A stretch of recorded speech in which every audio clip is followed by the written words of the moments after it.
নিষিদ্ধ ঘোষিত একটি উগ্রবাদী সংগঠনের নাশকতার পরিকল্পনার তথ্য সামনে আসার পর সারা দেশে সর্বোচ্চ সতর্কতা জারি করা হয়েছে।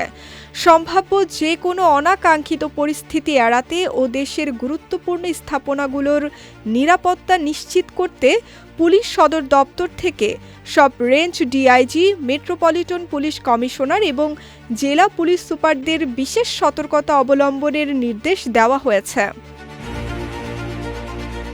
গোয়েন্দা সূত্রে জানা গেছে, সম্প্রতি গ্রেফতার হওয়া ওই উগ্রবাদী সংগঠনের একাধিক সদস্য এবং একটি বাহিনীর চাকরিচ্যুত 2 সদস্যের মধ্যে নিয়মিত ও গোপন যোগাযোগের প্রমাণ মিলেছে।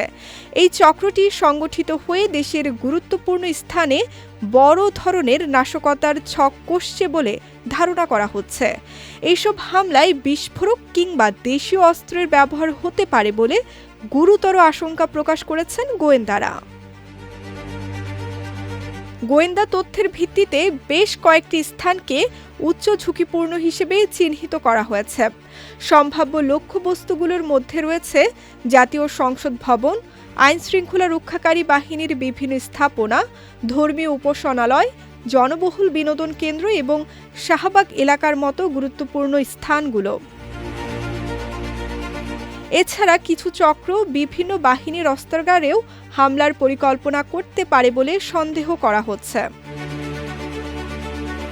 জননিরাপত্তা নিশ্চিত করতে ইতোমধ্যে দেশজুড়ে কঠোর প্রতিরোধমূলক ব্যবস্থা গ্রহণ করা হয়েছে।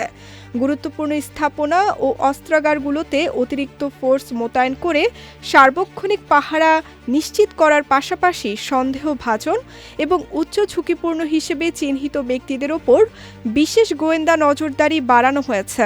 যে কোনো নাশকতা রুখে দিতে এবং জড়িতদের দ্রুত শনাক্ত করে আইনের আওতায় আনতে আইনশৃঙ্খলা রক্ষাকারী বাহিনীর বিভিন্ন ইউনিট ও গোয়েন্দা সংস্থাগুলো সমন্বিতভাবে কাজ করে যাচ্ছে। বিজয় টিভি নিউজ ডেস্ক।